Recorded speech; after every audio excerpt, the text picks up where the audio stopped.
Eric, you want to? You got it. Very good, thank you. Okay, I'm going to go ahead and call this meeting to order. This is the special meeting for the Board of Finance for the town of Andover, Connecticut, and that differs from the regular meetings in a couple of respects.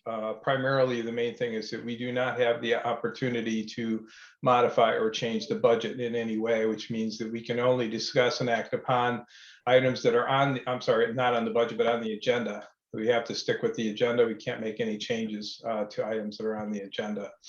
So we do have to stay basically with the agenda items. There is an opportunity for board open discussion at the end, but we obviously can't take action on anything that's not specifically listed in the agenda or covered in the agenda. So that being said, I'll go ahead and call this meeting to order. We'll recite the Pledge of Allegiance. I pledge allegiance to the flag, United States of America, the Republic, to the republic, stand, stands one nation, one nation, under God, indivisible, Liberty and justice for all. with liberty and justice for all. Thank you. Okay, we'll go ahead and move on to our agenda item number 2, which is public speak. Eric?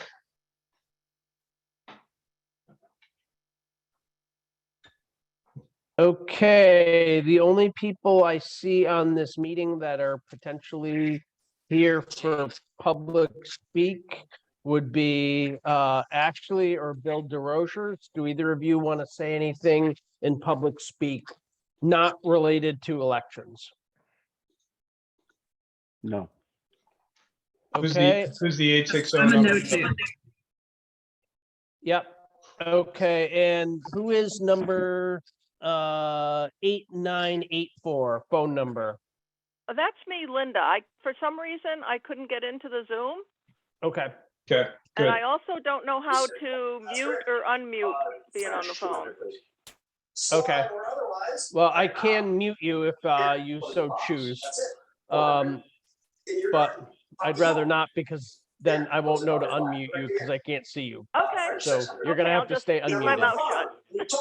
Okay. And the last person is Kimberly Person. Yes. Can you hear me? We got Yeah, we're getting a lot of background noise. background noise though. Kim. Yeah. Everybody I'll knows mute what that is? myself. There we go. Okay, did you have anything you wanted to add in public speak though, Kimberly? Nothing at this time. Okay, Okay, thank you. okay. That would be it for public speak. Thank you. Agenda item number 3 is the town administrator's report. Eric, it's yours. Okay, I didn't submit a formal written report this time. I'm running a little slow because I'm working from home because I'm still healing from leg surgery. So 2 things. One, Jay Tuttle will be on later, but he's not going to be able to be on till around 7:30 because he's picking up his father at the airport. And he just texted me that he should be able to be on by 7:30. So that's that. The second thing is we are sending out to all the boards and commissions and departments their budget sheets for next year. As you all may remember, usually the first step in the budget process is I process the numbers I can, and each department head and each board and commission head has to give us their own numbers back for the budget. One of the things I've asked them to do this time is we've given them an Excel spreadsheet so they can just put the numbers directly in the Excel spreadsheet. And then that spreadsheet then gets plugged directly back in by the treasurer into the overall budget. So that will hopefully make life a little easier. Other than that, obviously it's early enough. We don't have a lot of budget data.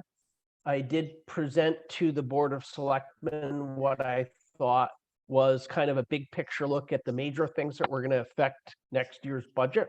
I don't want to really go over that with you, but I will be happy to forward that to all the Board of Finance members so you can review it.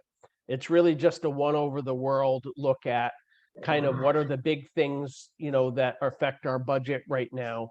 and how do I see them playing out. The kind of last thing I wanted to do is I put a budget to actual in the packet, but I want to share a budget to actual as of today that I got from the treasurer. And just more so that you all understand what format you can expect to see it in the future. And if there are things you want to change about the format and how it's presented, let us know and we can do that. So I'm just going to share my screen here real quick. Hopefully I can get the right thing because I got way too many things up at the moment.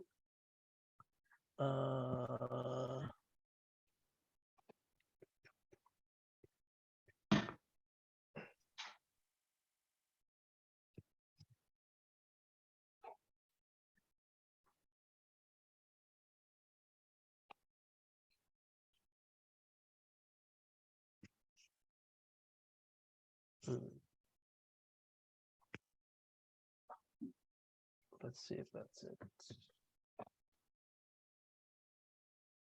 All right, no, that's an agenda. Let's do the agenda.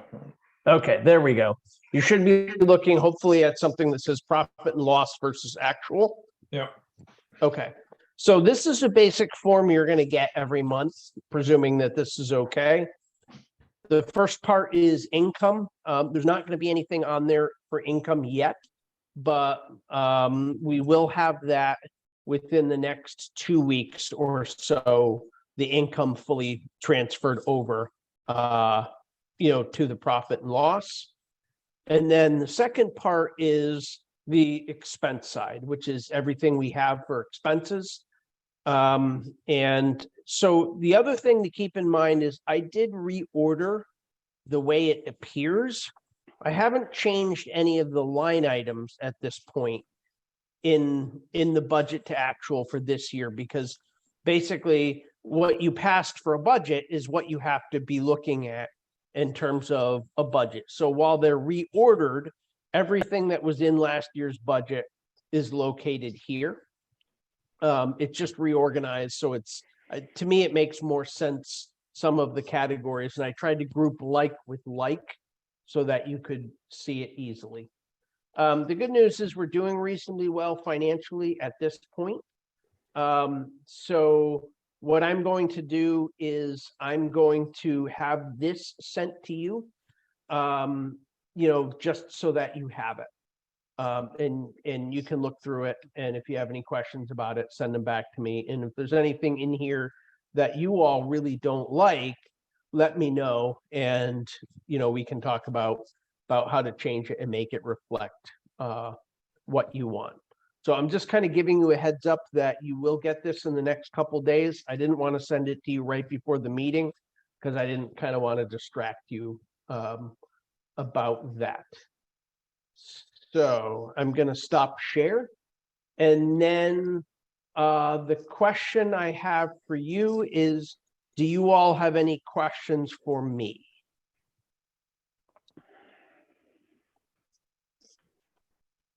You're muted, Mark. Thank you.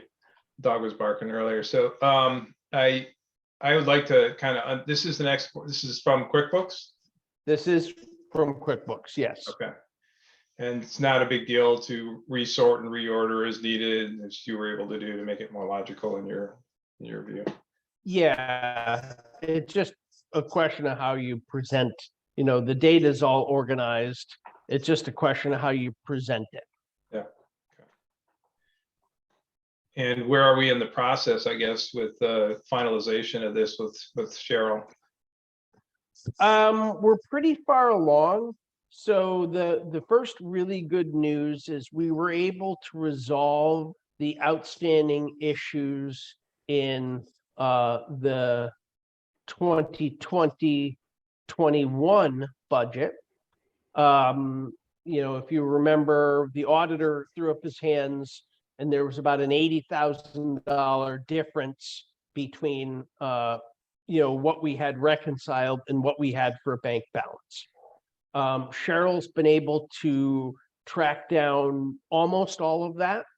We're down to a difference of around $300. And we're not going to do anything heroic to find the last $300 of discrepancy between those two. So that's been done. We have, she's gotten most of the information, all the information she needs for the reconciliation. She's starting to go through the reconciliation month by month now.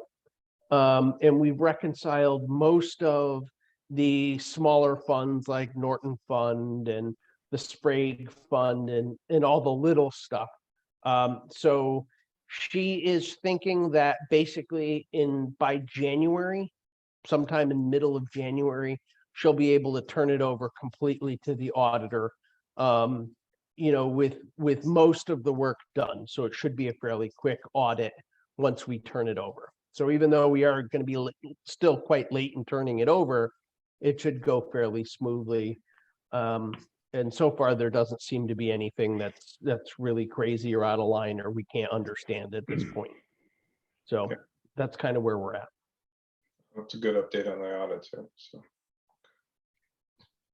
Other questions for Eric, Joanne? Has she come forth, Eric? I mean, clearly we're having her work on these things because there was an issue with who was in those positions before and, got us kind of, again, in a bad spot. So without saying too much about personnel or things like that, but has she come up with how this could have happened yet again without, because she's doing everything she promised us, with getting her on board and coming in clearly and working on it. And I feel like each month we get a great update. She came on with us last month, explaining things. So is she even digging deep to see how we could have gotten, how with two finance personnel working in your town offices? I'm so used to saying board, in your town offices, that it got to this level. Is she seeing maybe there wasn't enough training, there wasn't enough really knowledge in how to do this kind of work? I can't tell you what the exact, collectively between the two of them, they just made a lot of mistakes and a lot of things didn't get transferred over or really checked. That's really kind of the bottom line. There was a bunch of duplication and there were a bunch of things that never made it to the reconciliation. So, and to be perfectly honest, it's really the job of the finance director to sort that out. So if there's blame to be had, I'm not saying that both, And I never want to be either a were person, perfect. yeah, I totally never want to be a person of blame, but I would feel remiss as an elected official, or on this board, not asking the question. Because we had such high hopes. I listened to 2 years of, combining, what we were going to do. And then, so I feel like we owe it in this forum, now that we're getting it straightened out in such a short amount of time and working in the field myself and my job, you do things like that. And there are checks and balances. You put yourself on a schedule, you get yourself going. It's hard so that's, it's not, I'm glad we're moving forward. I'm glad we brought in a person that seems very capable and is doing a great job of straightening it out. And then I hope moving forward, we'll provide all of the training to the new staff and personnel that are, brought on board. That's all. But it needs to be said. We can't just throw it under the rug again without bringing it up. So thank you. Understood.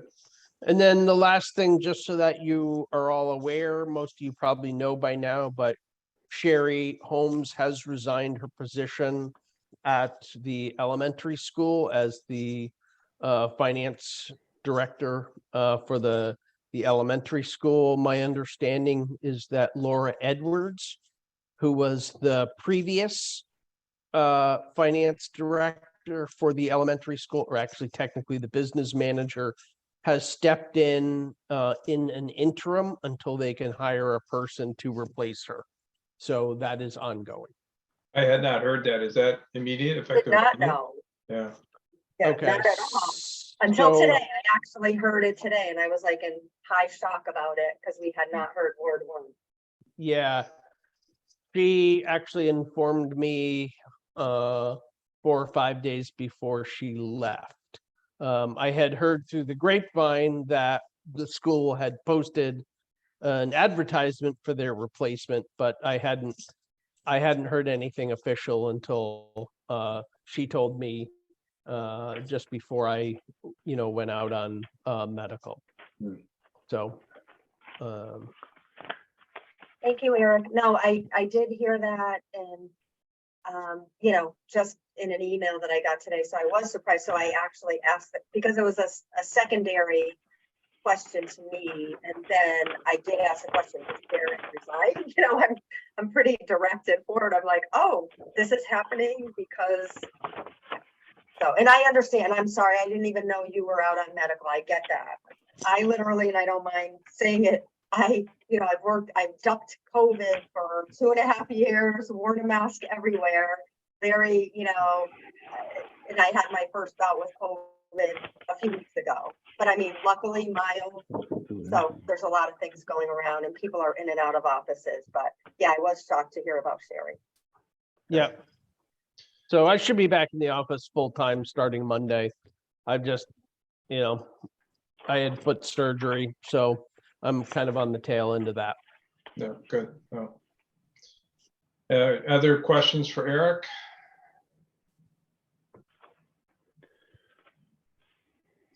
Okay, hearing none, I guess we'll move into draft budget. Eric, I mean, you already addressed this partially, but Yeah, I mean, the only thing I wanted to say is I had sent, I believe both the Board of Selectmen and the Board of Finance, just the preliminary schedule, of dates which mirrored last year as to when things needed to happen, what were the hard dates we had to meet. We're early enough in the process, neither board has to approve it or really even think about it. I just sent that, I don't know, about 3 weeks ago as an FYI, so you had that information. when did you send that, Obviously, Eric? I think I sent it somewhere maybe third week in November, something like that. I don't remember seeing that. No? You had sent a draft budget report. The draft budget report should have had 2 items in it. One was what I was forwarding to all the boards and commissions as far as what information I wanted them to provide. Because one of the things I'm doing this year is I'm asking them all to formally, Do it in not just Excel. give us a budget, but give us a budget explanation of why, so we can compile all that. So by the time you get it, you at least have their thoughts on why they need what they need, on a department by department level. And the second thing on there should have been a proposed schedule. Did you send it to the entire board? I may have missed it, but I don't see it. Anybody else see it? I thought I did, but I mean, it's possible I screwed the pooch on that. Okay. I just quickly went through my emails. I'm not seeing it Yeah. either. Seen it either. Okay. I still think we have plenty of time though. I think we started early last year, so it's not a big deal. We're just letting you know we didn't see it. Yeah. I feel like Okay. we got a really quick start last year and then, yeah. I don't think it's a problem, even if we get it sometime in the next few weeks.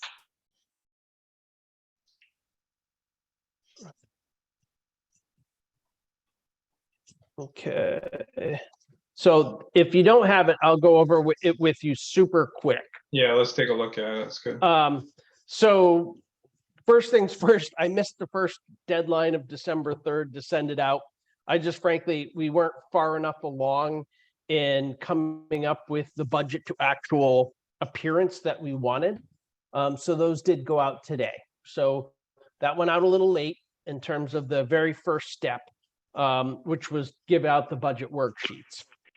But I think getting them back in early January January 9th-ish is still workable.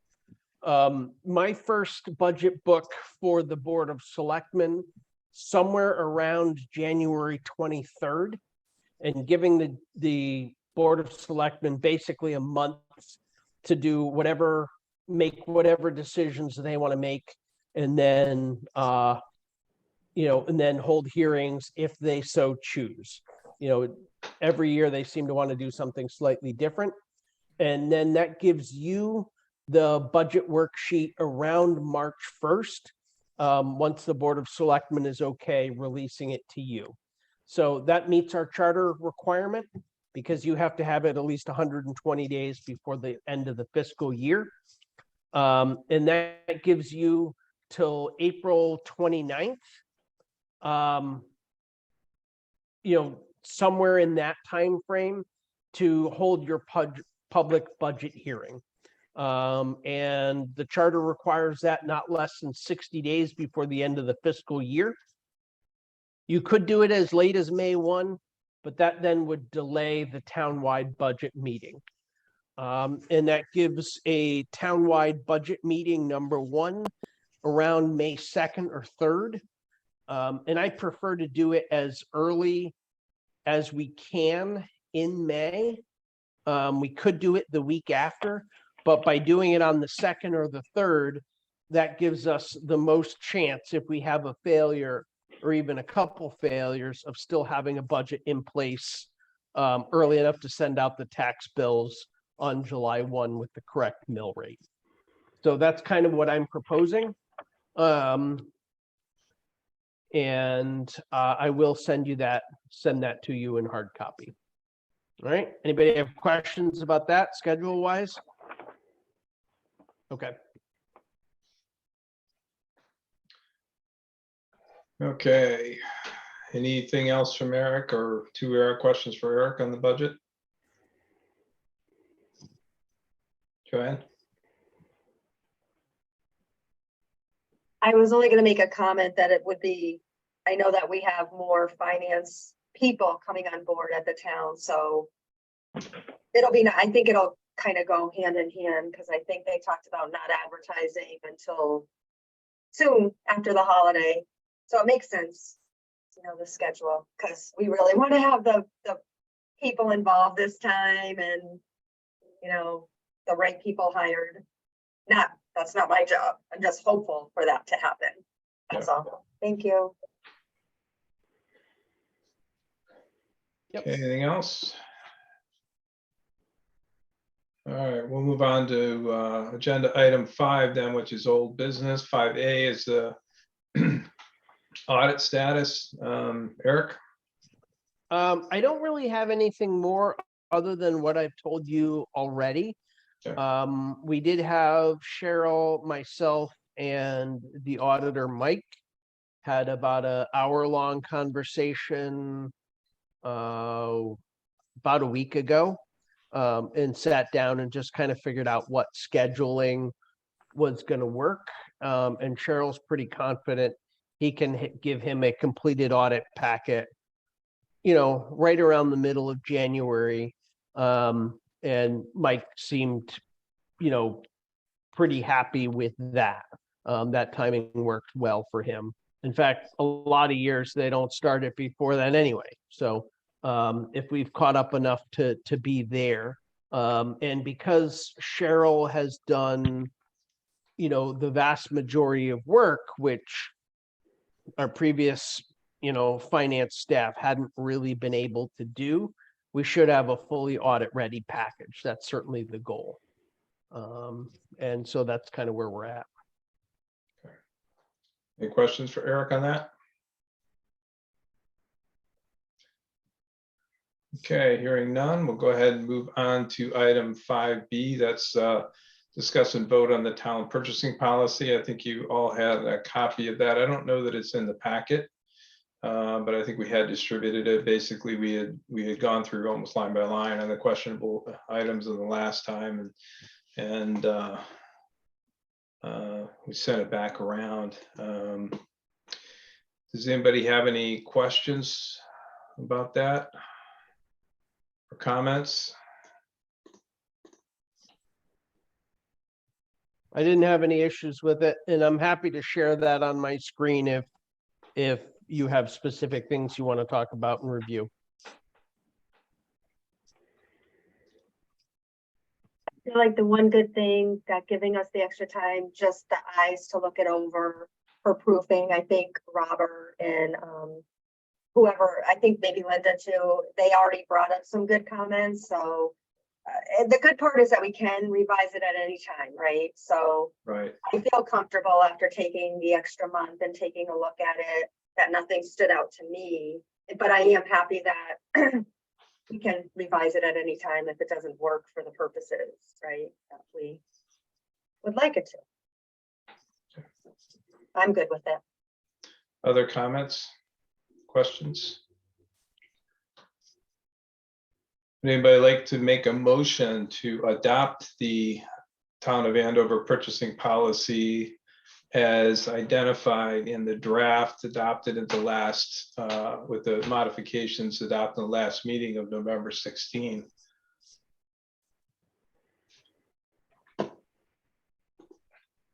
Anyone? I would like to make a motion to adopt the purchasing policy as presented to us and gone over at the last meeting of November 16th. I think you said presented as a draft policy. I hope that's everything. Yep. I guess that I would was- like to make a motion to adopt it as presented and all that. And I'll second it. Thank you, Rob. Seconds. Any further discussion? Okay, all those in favor say aye. Aye. Any opposed? Any abstentions? Okay, the motion passes. The policy is adopted. Eric, I have the file, so what I'll do is I just had at the top the date needed to be updated. I'll do that. I'll send that to you and Kate and the rest of the board, and we'll have it Perfect. signed. All right? We'll put it on our policies and procedures. And thank you all for tackling that as a task. That's Yeah, it was a big one. needed to be done. Yeah, and special thanks to Diane, who's not here, obviously. She did a lot of the groundwork on that, so good. Okay, very well. We'll move on to the next item, which is the current status of staff searches for the finance department. Eric, any update? No, the Board of Selectmen had asked me to hold off and advertise basically January 1, so we do it right after the holidays. So I've agreed to do that. I don't see anything. The boards have seen the job description. So I don't see that as being an issue. The only thing I think we may end up having to negotiate a little bit with the union at some point, which hopefully will be sometime in February, is over the exact compensation for that position. But, my theory is since we've changed the job description, we know it has to be a union position, but we're basically just going to tell them, what we're going to be paying for the position, and figuring out how to make them deal with it. Okay, questions for Eric on that? Okay, hearing none, we'll go ahead and move into new business. So obviously the first order of new business is to discuss our interested candidates for the open Board of Finance position and to select a new board member if we can. So we have two interested candidates, Ashley Helton and Bill DeRosiers. I hope I'm pronouncing your names correctly. Please correct me if I'm wrong. Close But enough. yeah, I want to, I guess, on behalf of the board, just thank you both very much for your interest and willingness to serve, regardless of where we end up on this. I mean, I personally think you both would be great candidates. It's very hard to get people to serve in these things. There's a big commitment and it's an important position in the town. And so as we all on the board know, and Eric knows very well, it's it can be a tough job, and there's obviously time involved, and so we appreciate your willingness to serve. So the way we're going to go ahead and go about this is you've already both submitted a brief personal statement, a little bit of background information. So I just kind of like to take you each in turn and have you an opportunity for you to kind of tell us a little bit about yourself and your interests. Just, it doesn't have to be detailed, just fairly brief, but just, you can kind of talk about yourselves and what your level of interest is and kind of your background. And then as each of you does that, we'll just give the board members an opportunity to ask any questions they may have, and we'll just we'll kind of proceed that way. And you can ask questions as also if you like. What we'll do at that point, I think, is move into executive session. So what that means is that's a private session, kind of discuss certain matters. We have the opportunity to do that as a board. It will not be recorded, and members of the public won't participate or view that. And we'll just have some frank discussion about where we want to go with this, or if people have questions or comments. But the actual vote and nomination will take place in public session after we leave executive session. So that will be a matter of public record. And then we'll move on with the rest of our meeting. So assuming that a candidate is chosen, essentially you're effectively a member of the Board of Finance at that point. So you become a voting member and are able to vote if you so choose on the remaining agenda items and going forward. Okay. Mark, Yep, Eric. one thing. Yep. Technically, they're not a board member until they're sworn in. So whoever gets chosen has to go to the town clerk's office and get sworn in officially before they can participate with the board. You are correct. Thanks, Eric. I had forgotten that because I don't think that was a procedure that was followed when I joined the board. Yeah, they voted me in and made me chairman within a space of about 10 minutes. And I learned a lot over that period of time. So, okay. Yeah, you're right. I'm sorry. Thank you, Eric. That's correct. So you're certainly more than welcome to participate, but you wouldn't actually be a voting member, I think, at that point. So. Right. And just for the record, what we'll do is we'll put everybody that is not invited into the executive session, and that will be the chairman's decision who is and is not invited. Everybody else will go back into the waiting room. And then as soon as the executive session is over, you'll be readmitted from the waiting room. And then the meeting officially will resume. Okay. Thanks, Eric. Yeah, and hopefully it won't be too long. We'll try not to keep anybody waiting. And I see Jay's joined us now, and he's going to have to wait for all this to end. So we'll try to use your time wisely. Okay, so that being said, Ashley, I see you're first on the list. So if you want to take a moment, kind of tell us about yourself and you're interested in the Board of Finance position. Sure, absolutely. So thanks for having me here. I really appreciate it. And I appreciate the time that you all obviously put kind of into the town and into the board. So let's see, I moved to Connecticut in 2013. Lots of folks up here catch my accent pretty quickly. I grew up in the South. I grew up in Kentucky, lived in Georgia, North Carolina. And so my running joke when I introduce myself to people is that I bought my first snow shovel in 2013.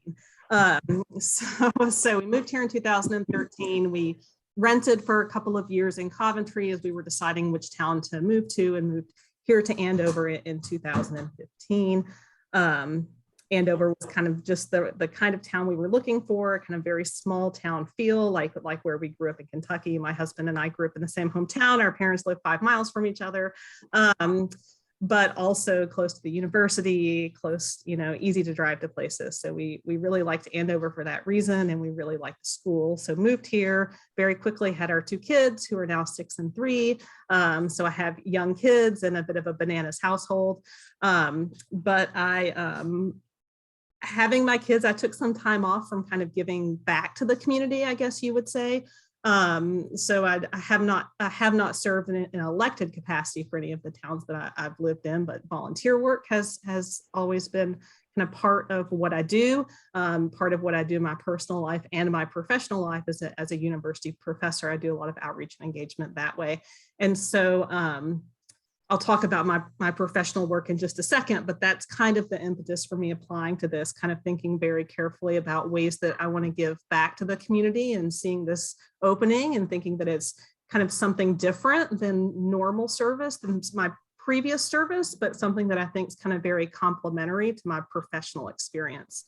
Professionally, I'm a trained scientist, I have a PhD in ecology, and my specialty is biogeochemistry, which I always joke just means that I didn't know what kind of scientist I wanted to be. So squished all the words together and it was a little bit of everything. But really what I do is mostly study kind of water quality management, streams and rivers, water flow in streams and rivers. I study coastal wetlands, that kind of thing. So I started as an assistant professor at UConn. I was tenured in 2019. And then this past year, I became the director of our Institute of the Environment at UConn. So I'm in a 50% administrative position. So I administer, I teach, and I do research. I run a fairly large research program that employs graduate students, postdoctoral associates, undergraduates, and research technicians. And so as part of building that research lab, that was really my first deep dive into what it meant to think very strategically when it comes to finances, how you juggle a lot of accounts, how you juggle a lot of employees and moving parts. And I'm sorry, I have a visitor. This is Dottie. And so I really kind of enjoyed that about my experience as an assistant professor, kind of being thrown into the world of really having to think about a lot of complicated budgets and how they fit together. And so now I've moved into an administrative position. And so as I co-administrate the Institute of the Environment with the executive director. And so we administer 4 academic units that each have separate budgets, and then we have our own budget. We supervise a business office of 2 full-time staff, 2 part-time staff. And so we deal with kind of many different types of budgets and finances, and a couple of different unions, and full-time permanent staff down to kind of part-time undergraduate technicians. And I've just kind of really enjoyed learning how to administer kind of what for me is a fairly kind of complex system, complex unit. And so when I saw this opening, I thought that I would be really interested in learning how the town finances work, and in potentially volunteering my time and hopefully transferring some of my knowledge and skills into this board and this position. Okay, thank you very much. I should say Dr. Helton, I guess. So No, I'm actually, my father-in-law was Dr. Helton. I'm actually. got it. Okay, thanks very much. Thanks for the presentation. It's good to meet you virtually. Normally, we would probably do this kind of thing in person, obviously, but so many of the town's meetings have gravitated towards the virtual meetings, which probably works well for everybody given busy schedules, et cetera. So does anybody have any questions or anything for Ashley, things they want to ask about or comment on? I actually have a couple of questions to ask each of them when they're done. Well, go ahead, Louise. Yeah, I mean. Okay. We'll do Well, one. we haven't heard. Yep. What was that? We'll just do each in turn, I think. Okay. Ashley, I was just wondering what you expect from the board. What expectations, what do you think that we do on a meeting, during our meetings? That's a great question, right? So I've had a chance to kind of read some of the meeting notes. I didn't have a chance to watch any of the recordings, but I've tried to go back and read a little bit. So you'll test my knowledge and you'll see how conceptually right or wrong I kind of got it. So I think kind of,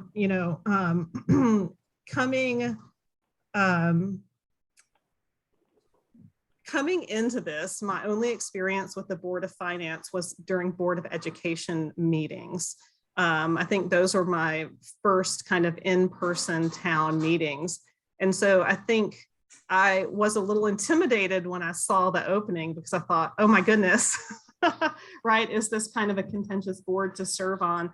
And then as I read the meeting notes, I realized that, maybe it was a little bit broader and steadier than that outside of the budget season.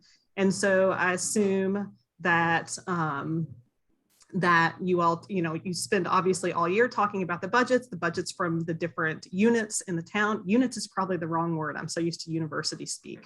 The different boards, the different units in the town. Am I getting the word? Yeah. Yeah.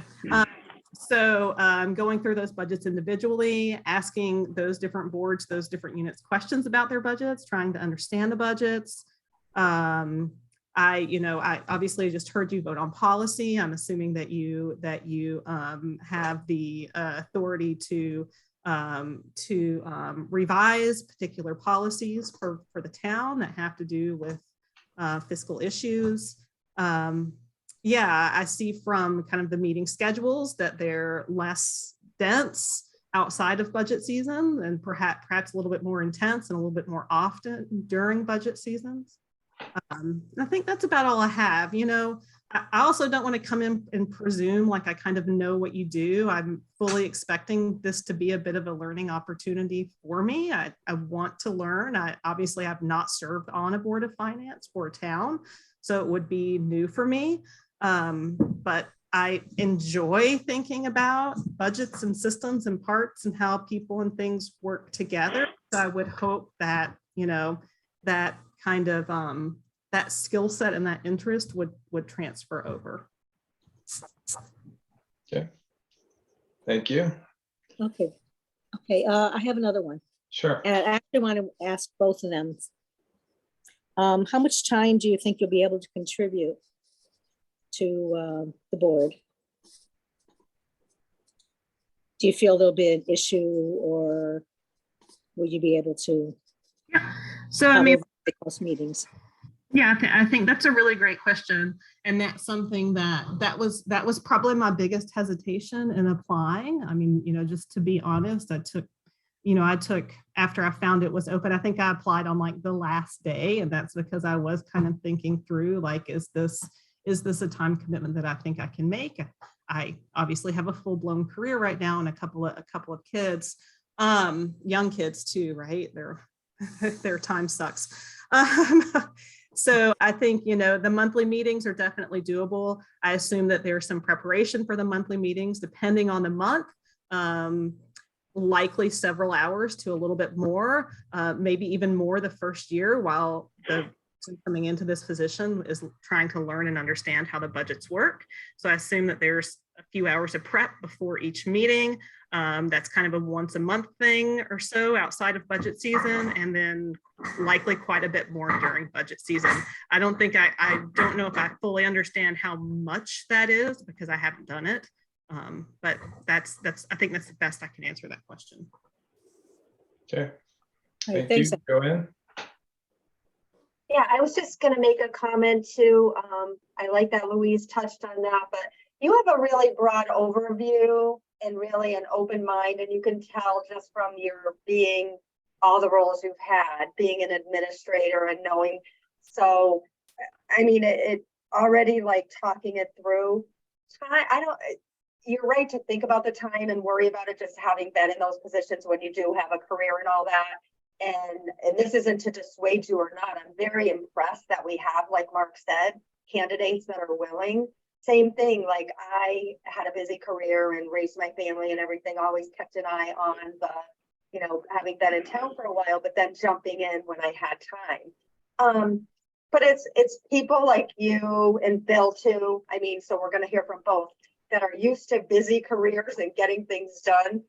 We just all somehow manage, that's just a broad overview. I love that Louise brought it up, but you do. I mean, it's just the type of person you are, and just hearing and having read about both of you, I don't want to say anything here. It's just funny. You just kind of manage what you have to do. But it does take a lot of time, like you said. And I feel like reading the written word of the minutes, I was going to say our minutes really are very vague to me, so it doesn't give the full picture. But I think our board really gets along well. I did a lot of to say to both of you, I felt like I've been involved, I've listened from afar, and then I made sure that I was at meetings and learned all about the town, which both of you are very involved. Yeah, because I felt like if I was going to put myself out there and learn about it and talk about it, I did exactly what you said. I'm going to sit back and learn the first year on the board And then now I feel like, even though I knew, I feel like I can speak up more because I've watched the process. I've listened to what was supposed to happen. So I'm just very direct, but yeah, I'm impressed with the things that you have said, both of you, both candidates, and wanting to get involved is really the number one thing that is helpful to the town. All right, thanks. Quick question for me, Ashley. So you help administer the expenses against this budget. Was this a budget you helped develop, or is this part of the grant process, or next to that? So I've been involved from a few different perspectives. So in running my own research lab, those grants are grants that I wrote and developed the budget kind of purely on my own, or sometimes with collaborators. So I've led a little over $2 million that I've developed purely on my own, about $8 million that I've co-led with collaborators, so co-developed with other, scientists like myself. And so then, administered or co-administered about $10 million in research funding, mostly from the National Science Foundation, the Environmental Protection Agency, or the Long Island Sound Study, which is a regional arm of the Environmental Protection Agency. So those grants funded both students and staff, so funded personnel, but then also funded lab work, field work, stuff that kind of we do in my field. I didn't mention this, but as part of my research program, I manage an analytical lab, which kind of has its own set of budgets. So then I said a few perspectives. So then the second perspective is I manage about $1 million worth of instrumentation in my lab. And so there are budgets associated with those instruments to help maintain and repair them, and students and faculty from our campus or other campuses use those instruments. And so there's, billing those folks and kind of managing that internal lab budget. And then from the third perspective is the Institute of the Environment budget. So the Institute of the Environment budget is not a budget that I write, but that's a budget that we go to budget hearings and argue for, and then is handed down from the provost at the university to the Institute of the Environment. So our institute reports to the provost, who's kind of the head of the academic side of campus. The provost reports to the president. And so those are budget hearings, and we argue for our budget, and then we're granted a budget, and then we spend the year trying to manage that budget and not go into the red. Got it. Okay, thank you. Any other questions for Ashley?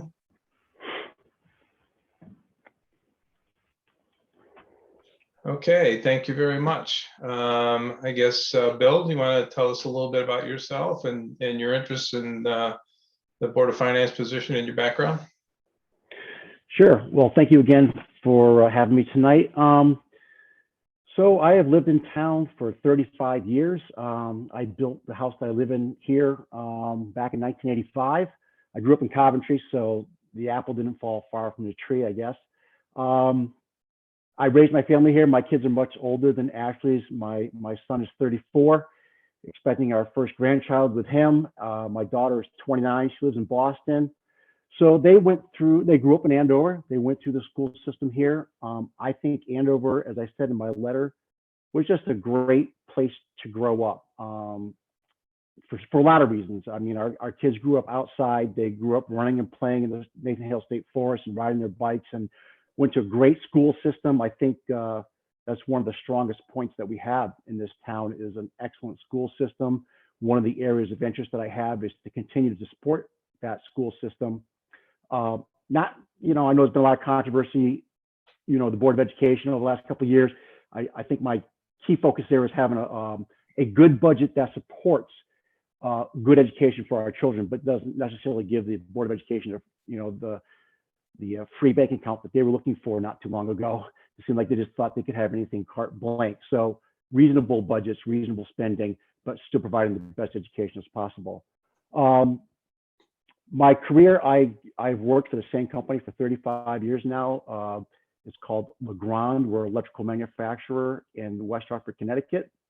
I've held many, many jobs over that time, from sales management, moved into a production role as part of my training to move on to other roles, product management, account management for large national accounts, And for the last 15 years, I've been the director of training for the company. In all of those roles, I've had to create budgets, push them past, the executive staff, get approval for those budgets. Not nearly the size of the budgets that Ashley has worked with. My budgets have usually been in the $200,000 to $300,000 range, not the millions. So, but I did have to create those budgets, and I did have to live within those budgets. Obviously, push for their adoption as well. So, my main interest really is that now that my children are grown up and moved on, I have only a year or two left in my career. I'll be retiring soon. I want to give back. I've been serving as the chairman of the ZBA for the last 3.5 years. I've been a volunteer for the beautification committee with my wife, and the museum committee as well. I've been on that board as well. So many other things within town too. So I am a volunteer. I do give my time back. I think it's important. And I just think this is a much bigger role than I've taken before as far as giving back to the community. But I think it's one that my career and now the time that I have lends itself well to. So I like to see the town continue to slowly grow. I like to see the Route 6 corridor become a little more commercialized, to add to our commercial base, and help our tax base out, help us to grow a little bit.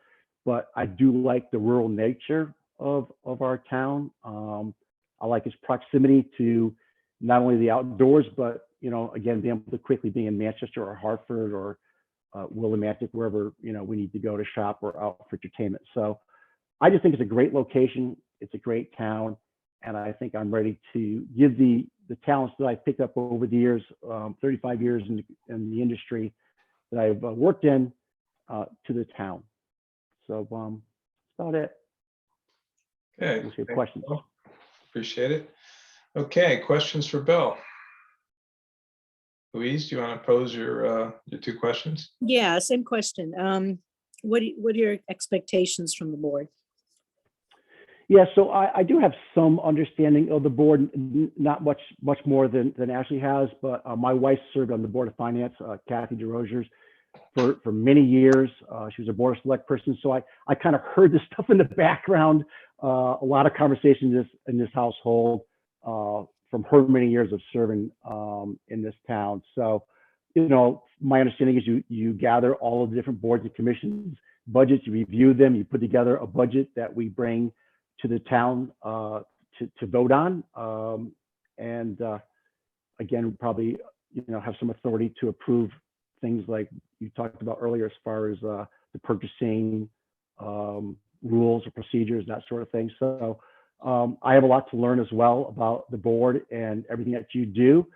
But again, there have been a couple times that I've been asked to either run for the board or to fill in this position, and I thought, yeah, that's something I'd be interested in doing. Obviously, I would have a lot to learn coming into this role too. Okay. And do you feel you have the time to contribute to it? I do. I will say that I've been the chairman of the ZBA almost immediately, just like you, Mark. I was elected to the ZBA, and almost immediately half the board left, and I was immediately elected chairman. I've never missed a meeting in those 3.5 years. I'm not saying I would never miss a meeting.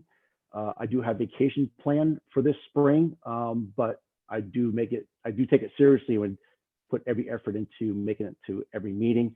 And I do realize that at budget time, it gets a little busier than the once a month. Like right now, you probably have a once a month meeting, but I'm sure when it gets to budget time, that cadence picks up a bit. So I'm obviously prepared to do that as well. Okay, thanks, Bill. And Mark takes it way over the limit. He does Zoom meetings from Europe in the middle of the night. Hopefully not anymore. That's That dedication. was way too late for me, so. All right, thank you both. Okay, Any thank- other questions? I know you had a couple questions before. I wasn't sure if there's any more questions or. Joanne, did you have a question? I was just gonna say, I think she asked the 2. The time element was 1, and then Oh, that's right. contributing. I think it's fair to bring up, are we allowed to make comments just out there? Like not, Sure, yeah. yeah, nothing, I mean, it's just to put it out there and in our meeting for the minutes that Bill did take an interest and did run, right, Bill, in the last election. And It you was- beat me. You beat me. I know, I have Oh, to that's say, right. just for my family, like, because people told me I was the unknown name. So I really Yeah. take pride. I do kind of preach, I walk the walk and, if I'm gonna talk the talk, I walk the walk. I really do Yeah. believe in being present in the meetings, getting your face out there and really, coming to the meeting. So, sorry, Bill. I mean, Spike actually, that football. Spike that football. so I do take a lot of pride, I gotta say.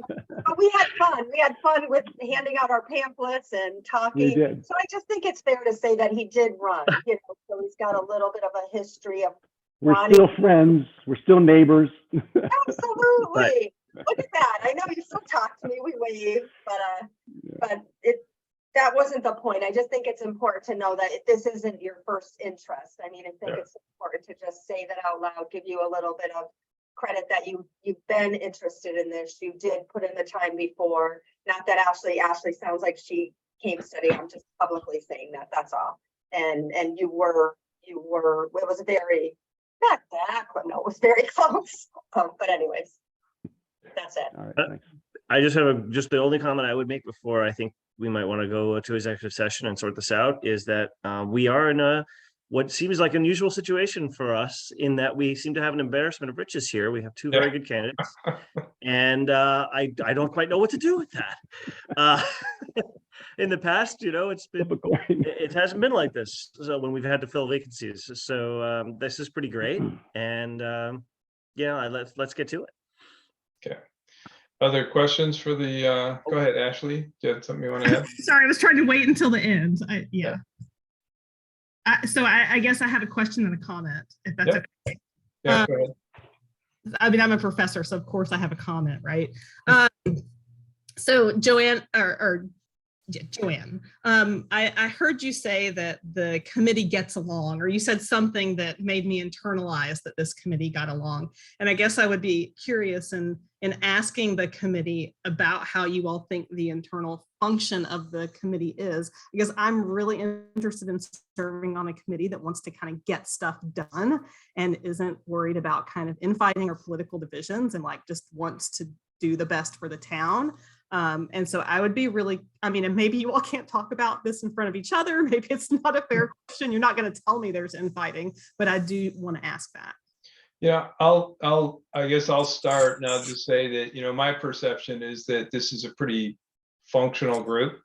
We don't always agree on policy, but generally in terms of procedurally and the way we proceed and the way we work together, I think that it works pretty well. I don't personally feel a lot of there's infighting or politicking or grudges or things like that. So we work pretty effectively and there's respect. And so I think that, our meetings tend to run pretty smoothly for that purpose. And generally we work pretty well.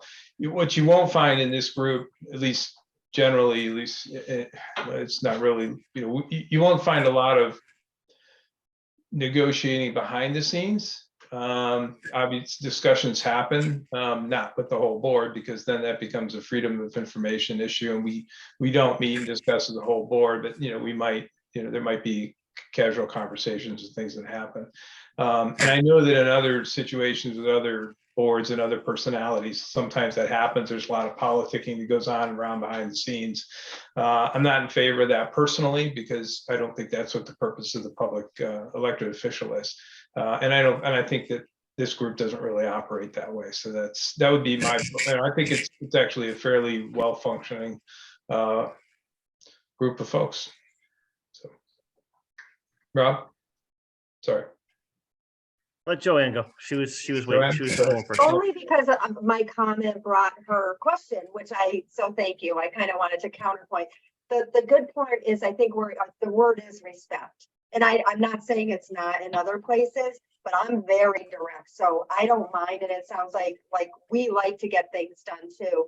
And I think that's why when Eric brought up the schedule, I felt like a lot of it, I'm ready to get it done too, because your time is precious. We're there for a mission. I'm preparing, just like in my job, ahead of time. I come with a million things. And then, sometimes it's get it all ready and we can't move it along too. So even though I say we get along, we all have our own viewpoints. I think probably we know where some of us stand on certain things, but yeah, I'm definitely someone that works on budgets in my job too. And I'm definitely someone that believes in saving money and doing the best for the town too, because, taxes go up and up and up. That affects your property, your whole life and everything, but you have to find the balance. So we're all very direct. We're not afraid to say things, I think, we just try to say it respectfully or whatever. But I just meant getting along, whatever your perception was of, the contentious. I just meant, I think there's a lot of respect here. And our person that you would be filling the role for, one of you will fill, was a high level person too, that did a lot of work, contributed a lot to the board, and didn't pull any punches. I learned a lot from her, and I love it. I love academia where you are. I work in a school system, so I love to expand the knowledge at all. We all do. So learning is good. So that's it with that. Thank you. Thanks, Mark and Rob. Rob? Yeah, no problem. I don't want to make this meeting 3 hours, so I'll just be really brief. I'm just going to echo the comments. We have a very kind of collegial working relationship. I think part of it is that the town budget, because we're such a small town, there isn't a lot of super contentious stuff in our budget. The last few budget cycles, there's been some fighting at the town level over the ed budget, but for the most part, there's not a heck of a lot going on beyond, should we buy this truck or not? Should we buy, put it off 2 years? We got to repair this. That kind of nuts and bolts stuff is, the vast majority of what we do. And, when I joined this board a while back now, God, I don't even want to think about what year it was now. When I got brought in, one of the things the existing board at the time, many of whom actually went on to be on the Board of Selectmen, said was, look, we all kind of have a standing agreement. We all check our national politics at the door. We come in, we do the business of the town. Because if we don't, then this could devolve into nonsense. And like, what does that do? What is the use of that? And the answer is really, there is no use in doing that. It's just a waste of everybody's time and it doesn't help the town. So I think we've all done a real good job over the years of staying on that mission. Awesome. Good to hear. I just wanted to add that we're very coherent and we're very professional. And I think, Ashley, you probably see that at your level as well in the college. So, my point. Anything else? Questions, comments? Eric? So I just wanted to say two things. Both of you probably figured out by now, I am the town administrator. Number one, I appreciate you both serving. I served on boards and commissions for quite a while before I became the administrator. So I recognize the time commitment that it takes to be an effective board member. So I appreciate anybody willing to serve. The second thing is my door is always open. I think at this point, there's nobody on the Board of Finance who hasn't called me at a random time and had a long conversation about some issue. So I'm happy to talk to whomever is selected, and I don't have a vote as a professional staff. I'm not on the Board of Finance, but I'm happy to talk to you about, where the authority of the board stems from in terms of the charter, what your authority is and your responsibilities are as a board, and answer any questions either of you would have about the budget or budget process. So that's all I wanted to say. And thank you both for being willing to serve. Thanks so much, Eric. And then comment was just to say hi to Bill. It's good to see you. I didn't know you were also interested until I saw your name on the agenda. I'm also a Bear Swamp person, so yeah. I didn't know that, actually. We're in Bear Swamp. We're right on the corner of Bear and Wheeling and the Little Blue Ranch House.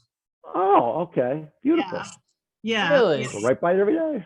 So Bill, I don't know if you remember, but relatively soon after we moved in here, you and Kathy had dinner with me and my husband at Joan and Jim's house. At Joan, yes, that's right too. Yeah, That's right yeah. too. I didn't recognize you, but now I remember that. Yeah. It was a few years ago. It is a small town. And You for know, the look at record, Meet you Bear again. Swamp Road and probably missing out. I should have bought that one. So Oh, right. I had seen that you were both, I know Bill, of course, from years back. But I had seen on your resume, Ashley, I'm like, another neighbor, so thank you for, I thought that would be kind of awkward and not appropriate for me to ask where, but I do know where you live now, so I'm down farther, so. Okay, it's a small town thing, right? You're yeah, you're definitely is that. your I'm street gonna have to address start really recruiting on means Gilead. Like, what is going on over here? Right. Represented. Anyways, I don't want to make the meeting longer. I'm not a fan of the name of our road, but whatever, it is what it is. Okay. All right. And Other questions or comments for our guests? And Candy? Ashley, if you want to know just how small a town it is, I was born in the house that you live in now. And that house was built by my grandfather many years Please ago. tell me you know what used to be painted in the basement. At one point there was a giant, there was an enormous map that spread throughout one whole, back in that like lounge area in the back Yeah, of the basement. was that a map? It's just painted white, and my husband and I have all these theories about like what's under the white. And is there some way we can like wipe the white paint off to figure out what it was? So it's a map. Yeah, that was a map of the world, but that, yeah, yep. That's really funny. That's astounding. It is. Yeah.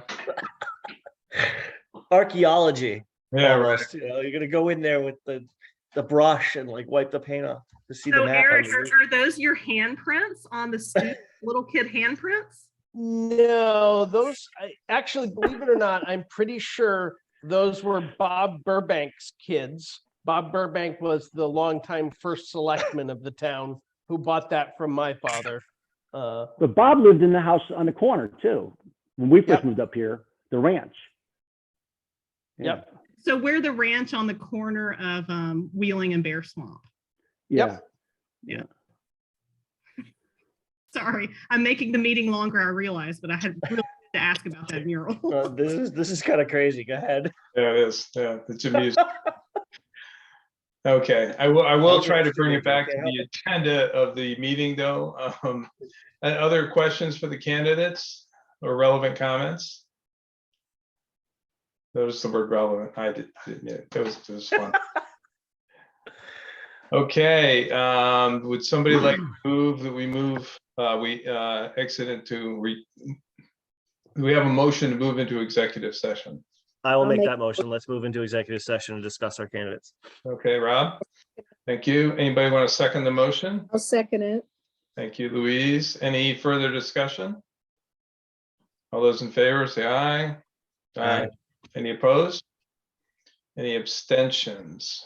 Okay, once again, thank you to the candidates. The board will now move into an executive session. Eric, let us know when you're ready and we'll go from there. Okay, so the first thing you have to do as the chairman now is say Oh. who you want in executive session. So we would want the Board of Finance members and Eric, I think, if you would participate also, so we can manage the meeting.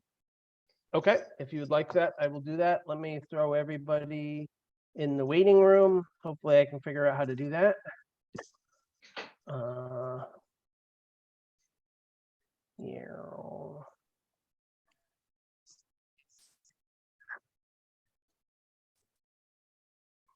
Be right back.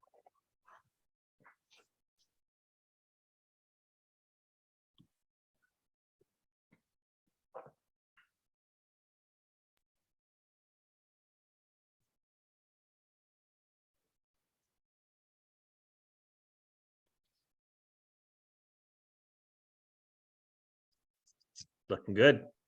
Yeah. Okay.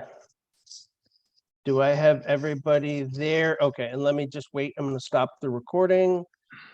Actually, I'm gonna pause. Okay, so the recording has started. You are out of executive session. Okay, thank you, Eric. Again, thank you to Ashley and Bill. It's certainly a tough decision, I think, for the Board of Finance, but we're going to go ahead and take a vote right now. And what we'll do is we'll just call out the name. So all those in favor of appointing Ashley to the Board of Finance position, say aye. Aye. Okay. All those in favor of appointing Bill to the Board of Finance position, say aye. Aye. Okay, so it looks like Bill, you're our candidate. We appreciate it. Ashley, this is really a tough decision. I mean, we love It's your okay. background. I am an academic, so rejection is the name of my game. You know, like you always really want something and then you're happy when you get it. And then sometimes when you don't get it, you're like, oh, okay, that also feels okay. Bill may be calling you during budget season going, this should have gone the other way. So, but Bill's a wonderful person, and I'm glad that you guys had a choice. I run a lot of searches, and I know how awesome it is when you get to the last two candidates and you're like, yes, we have two people we can choose from. So right. I very much appreciate being part of it. Like I said, I'll keep my eye out and find Absolutely. go for in the town. We were already discussing some other options for your future. Yeah, I mean, I would also say, I am newish to the town and don't know the full history. So you all have my email now. So if there are openings or positions you think it would benefit me to take a look at, feel free to reach out. Probably Absolutely. need to get some emails. Did a great job, Ashley. It was really impressive. Thank Yeah, you. it was very nice to meet you all. Yeah, thank you very much again. Yeah. And Actually, we gotta get together again, neighbor. So. Yeah, I know. So, like I said, I was surprised to see Bill here. And I mean, obviously, Bill's a great candidate, has run for the position before. I remember seeing his name when I voted. So it's all great. Okay. All right. Thank you very much again, Thanks so both of much. you. So yeah, Bill will work with you to get you sworn in, and then I'll separately send you a list of the meeting dates, et cetera, just so you have that and try to catch you up to date on everything we've had. So Yeah, my. it's all public information. record, but just to make it quick. You have my contact information, Mark? Jay, you're going to be on in about 2 minutes. Yeah, You do, okay. I Okay, yeah, I and do. should I I'll just go also in- set you up with a town email address, so Eric will handle that separately. So. And should I just Yeah. go in any day this week to see the town clerk, Eric, or Yeah, as far as because swearing in? right, because Carol is out right now, her Oh. assistant doesn't run full hours, so just give a quick call first and then just go in and get sworn in, and then you will be official. Okay, sounds good. Okay, thank you, right. sir. Thanks again to you both. We'll go ahead and move on to the next item on the agenda, which is the purchase of the Public Works plow truck. So thank you, everybody, for your participation. Thank you, Jay, for being patient. We'll go ahead and Eric, you want to cover the overview here, or you want to hand it over to Jay? I think I'm going to basically, all right, I will do a quick overview. As most of you know, we talked extensively last year about the purchase of a plow truck because at the time it was looking like we had to plan a couple of years out. Things have gotten a little better now. As many of you might remember, we surprisingly enough got a build lot last summer, which we were not anticipating, nor did we really want to buy the truck last year.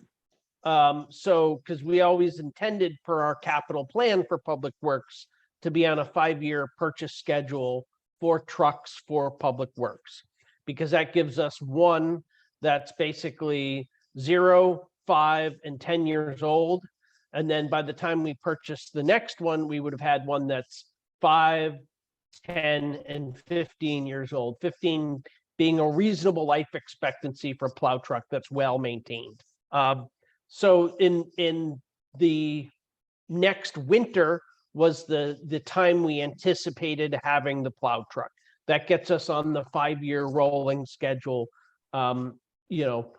So it's taken us a long time to get to the point where we're in that range where we have 3 vehicles that are the right age, and then the 4th being the emergency spare.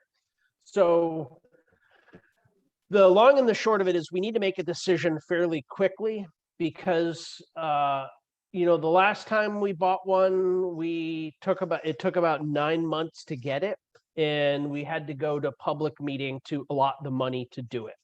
Now it's probably that same length of time or a little longer. So we're about 10 months out from when we would want to have that thing in the door and in the shop. Because even after we get it, it usually takes a month to fully commission because we put our own radios in it and do a lot of the stuff ourselves to save money. So if we're going to do it, we need to pull the trigger and get a build slot fairly quickly. Last year, we presented 3 options to CIP and then Board of Selectmen and Board of Finance. And then Jay had indicated their preference would be to go to Freightliner. The last couple we bought were Peterbilts. The Peterbilt has gotten considerably more expensive. And because of that, you know, even though Peterbilt makes a really good vehicle, Freightliner makes a pretty damn good vehicle also. It didn't seem worthwhile to spend the extra money. Our intention is still to buy one with a stainless steel / Hardox body, which those are a little bit more expensive, but the cost of rebodying a truck is somewhere around $40,000 just for the body. And then there's a bunch of labor to install it. So if we can get to the point where we get bodies that last the whole life of the truck, as instead of having to replace it, overall, it's much cheaper, you know, to buy it, you know, to spend the money up front than it is to buy the mild steel bodied unit and then get stuck with replacing it because they are expensive. Up to the current 2 generations of trucks, we have pretty much always ended up rebodying our trucks. You know, so we're trying to get away from that. So the question becomes, does this purchase conform to our purchase policy? And then is the Board of Selectmen on board with leasing that? You know, it's still going to go to CIP and it's still going to go back to Board of Selectmen before the trigger is pulled. But it's just basically to keep you in the loop and get a decision from the Board of Selectmen whether you'd consider financing. One of the things that I didn't even realize till earlier today, which Jay had brought up, is that if we're going to finance this thing, we basically have to escrow the first, you know, finance payment when we sign the contract, because that's what they're doing with build slots right now, because, you know, there's so much pressure on the builders, you know, and there's so much competition for actually getting vehicles. I know, you know, we've heard a lot of horror stories lately about people who thought they had build slots and then the build slot got canceled and they ended up with nothing, which is exactly what happened with us with our senior transportation. We were supposed to have the thing last May, and we're hoping we're going to get it this May. And the state's already basically paid the money for it. We just don't physically have it because they haven't been able to deliver it. So that's all I wanted to say. Now I'm turning it over to Jay. Well, thank you for that. Makes my job a lot easier. Yeah, just to elaborate on that, I again reached out back to Freightliner for an updated quotation. And the purchase price, body, plow, all outfitted, with the exception of the minor things that we put in. $258,608.86. And I was asked to, and I apologize that I wasn't able to get it to you in time, but I was asked to ask them about the lease purchase program for a 4-year and a 5-year payments. The 4-year payments are $71,772.46, and the 5-year is $58,888.95. And this specific quote is locked in, or it's good till January 5th. After January 5th, they would, look at the, look at it again. And if there's any changes with financing rates, it would have to be updated. And as Eric said, if approved or when approved, and we go with the lease option, the first payment would be due at the signing of the contract and held in escrow until delivery. Currently, the salesman that we're dealing with, he has 12 build slots available between now and whenever they get filled up. So the sooner we get in, we're looking, receiving the truck the beginning of winter, late fall, early winter, depending on when we sign the contract and, they put Andover in the mix.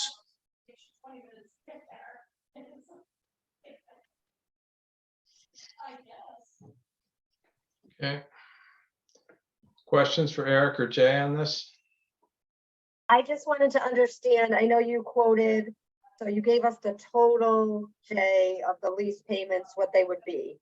So Yep. we're saying, clearly, I know how to do math, so the total's 258.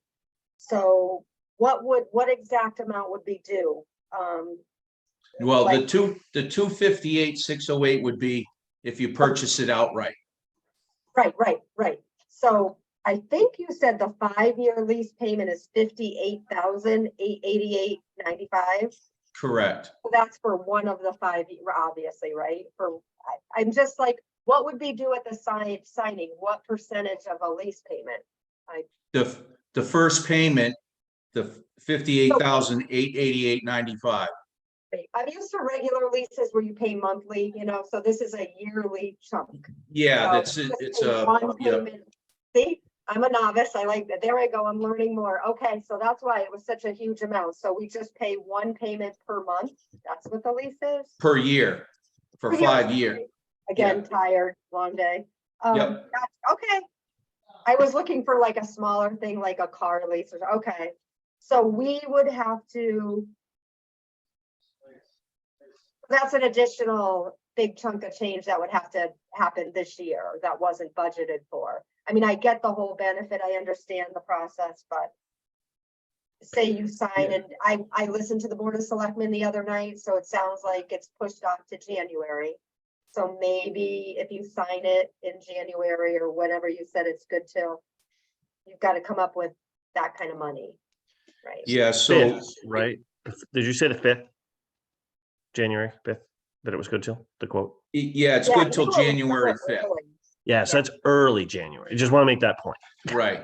Yeah. So they would have to, revisit the quote and re-quote us if there's any changes with finance. And, from what the salesman told me, typically if it's within the first couple of months, there's not much of a change. It's if you go 5-6 months out, then usually there's a, significant change in whatever the lease payments are. I mean, it's not horrendous, but there'll be a change.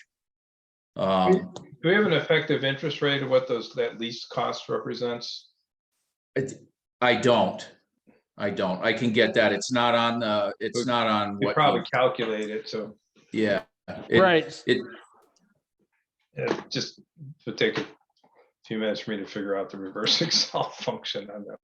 Yeah, so Eric, Yeah, understood. Eric and I were discussing this as far as where the, money may come from. And part of it, I don't know if we can do all of it, but our existing capital equipment budget, we just got the skid steer in. So that was approved a year ago. So we've got that. We've got all the attachments with the exception of the auger. So I'm waiting on a final invoice. I got the bulk of it, which is right around $50,000. So we got to figure out exactly how much is going to be left from that capital equipment budget, and see if there's, some at least partial funds for that 58,000 and change. John? Right. Thank you. And just to follow up, because Bill's listening too, remind me, and not a big long thing, because I do remember parts of it. So we have how many trucks that and Eric just kind of gave the little history lesson. How many plow trucks do we need full, great shape, operational? And I'll remember. We have 3 plow routes, 3 frontline units. Yep. Currently, the 1995, not 95, 2005 International, the 2014 Peterbilt, and the 2020 Peterbilt. Those are our current 3 frontline units. And then our backup truck is the 1998 Ford Louisville. Right. So both the Ford Louisville and the International, we've had to put some money into this year to make some repairs to keep them going. And that leads into a whole nother discussion, but one of those trucks will have to, will remain the backup truck to the new truck. So basically, you're putting one out to pasture and only have to use it hopefully once in a while, and it'll stay in pretty good shape until such time that you bring on a new truck, and the truck you're replacing becomes the backup truck. So we have 4 trucks, full-size plow trucks, and the 550 and my pickup. And if we purchase this one, obviously when it comes on, it'll be one of the new good ones. And then, like you said, we'll still have a backup, and then put one out to pasture. And you talked about it before. Were we selling that? Will we sell it for parts? Or, is there things like that? No, we would sell it. We did put it to auction, which we've done with other surplus equipment. I don't know if you recall, 2 years ago now, right? We got rid of several pieces of equipment, the old sweeper and other such things, and the old 550 that we had to replace, the one that the motor went on it. Thank you. I just figured, I know we're not making a decision or anything tonight, but I will remember this. I made notes, and I just couldn't remember if we had 3 operational or 4. Thank you, Jay. Yeah, definitely the vehicle that goes to surplus, we try to recoup as much of the funds and, get some of that back. So it'll be something. Right. Other questions for Jay or Eric on that? Yeah, and the only thing I wanted to say is that, when we decided in around 2018, actually, when I was on CIP, one of the tasks I took on was kind of public works and understanding, the life cycle of all the equipment. And one of the things we quickly realized is that we were spending more by holding the vehicles longer than we would have by replacing them regularly. If you look at the 2004 International, if you looked at what we put into that thing, we're well over $100,000 in repairs in that vehicle so far. And now we're into the range where we're likely to have really big ticket items go, like engines, transmissions, things of that nature. So the reality is, when you first buy a truck, you have very little in maintenance expenses. You have just ongoing routine maintenance. And then the older the thing gets, the more likely you are to have to deal with major repairs. So, we're not choosing this arbitrarily. We're choosing these time increments for reliability of our primary vehicle and the lowest overall cost. In the past, as a town, we've tended to buy the cheapest plow trucks that were available. We did that frankly with the International that we bought.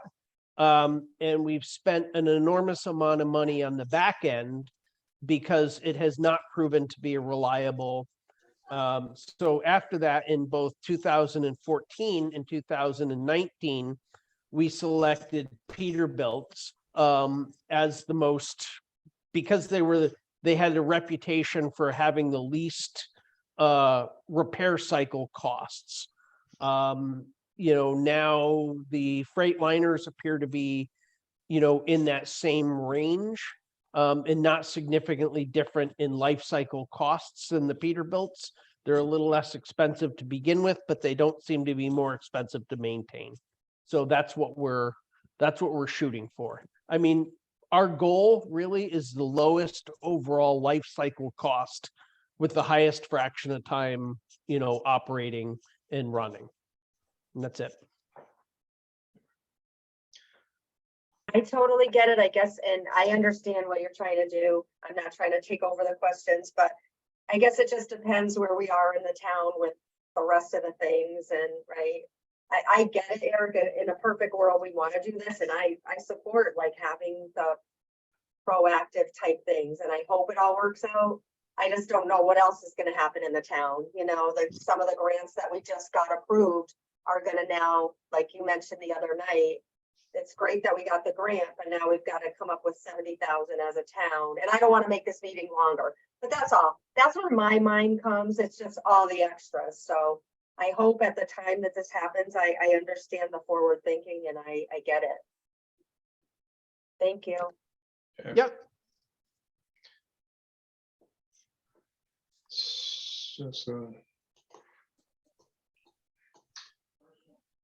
Oh, you have a C brake by Jacobs on there. I probably helped write the manual for that 20 years ago. It was a common plan helping them install the first ones, so in a previous life. Just one thing, Linda, I'll jump in there, but just one thing, we were talking about this this quotation. At the end of the quotation, it says it's valid until January 2nd. Yeah, that was on the truck. The municipal lease Okay. is the to January 5th. Okay. Go ahead, So Linda. Okay, I was just wondering, you said we had a choice between a 4-year lease and a 5-year lease. Well, how many years between when we want to turn trucks over for the Public Works Department? Because I wouldn't want to be on a 5-year lease and we're trying to turn them over every 4 years, because then we're really going to be hurting for money. So I was just wondering what the plans were, how many years between. No, the goal is to buy one plow truck every 5th year. Okay. Yep. And is this a buyout option at the end of the lease? You own it. You own it at the end of the So lease. basically, into the lease, you pay them $1, you own the thing. It's a buyout option. Then, yeah. Yeah. Okay. I mean, yeah, at least typically, but not always constructed that way, I think. Yeah, it's a lease purchase. Okay, got it. Just wanted to make sure. So Linda, did that answer your question? Yep. Okay.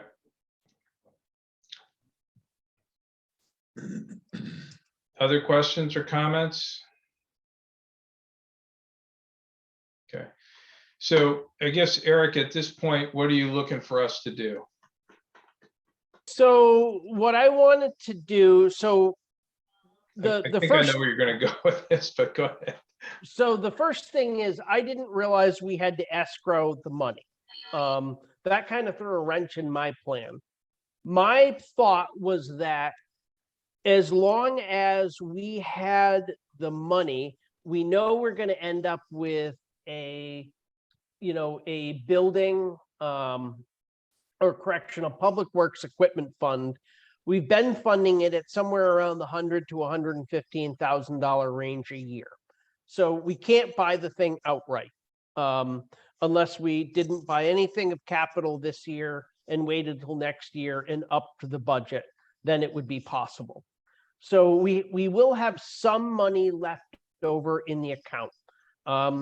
If you remember last year, we agreed in this year's budget to purchase the skid steer. The total bill for that should have been about $75,000, but it looks like the invoice they gave us on the vehicle itself was about 10,000 less than they quoted originally. But remember, steel and fuel have come down a lot. So some things are decreasing in price. So we've got to absolutely definitively find out what we're paying for it, because it looks like they're billing us quite a bit less than the PO we signed for the vehicle 6 months ago. So that's one thing. We need to figure out exactly what we have in the account. If we had $58,000 in that account, then with no other oversight, the Board of Selectmen could agree to the purchase of that, I think. I don't think there's anything statutorily that would prevent you from doing it. You know, because it's basically, although it's next year's budgeted purchase, if you wanted to buy it outright, the only way you could do that would be to recommend to the Board of Selectmen to schedule a public meeting, and then the public would have to vote to approve that purchase, and we'd have to do it out of unexpended fund balance. And that would be doable. I mean, you could do that, but you'd have to, that would be the process. So what I'm trying to do is figure out, do we have the money in that account right now? Because if we do, it's literally a decision of you and the Board of Selectmen to say yes, and then we can purchase it.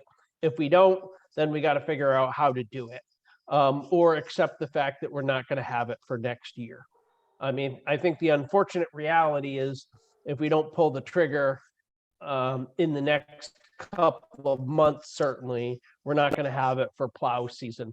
And the sooner we pull the trigger, the more likely we are to have it available next year. Okay, yeah, I think, well, there's a couple of things going on. We just adopted a purchasing policy, which technically would require this to go out to bid.